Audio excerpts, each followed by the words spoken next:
கர்த்தராகிய இயேசு கிறிஸ்து அவனை குறித்து சொல்றாரு, அவன் பொய்யனும் பொய்க்கு பிதாவுமாய் இருக்கிறவன். ஆமென், ஆமென். அவன் பொய்யனும் பொய்க்கு பிதாவுமாய் இருக்கிறவன். நீங்க எப்பெல்லாம் பொய் சொல்றீங்களோ அப்பெல்லாம் சாத்தான் தான் உங்க அப்பா அப்படின்னு இயேசு சொன்னார். எப்பெல்லாம் நீங்க பொய் சொல்றீங்களோ அப்பெல்லாம் யாரு? சாத்தான் தான் உன்னுடைய பிதா. நீ உண்மையை பேசுகிறவனா இருந்தால் பரலோகத்தில் இருக்கிற தேவன் உன்னுடைய பிதாவா இருக்கிறார்.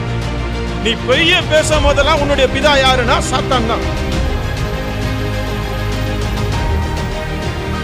நிறைய பேர் யோசிக்கிறீங்கல்ல, இவ்வளவு நாள் அவன் தான் நம்முடைய பிதான்னு தெரியாமலே வாழ்ந்து இருக்கிறோமே அப்படின்ட்டு.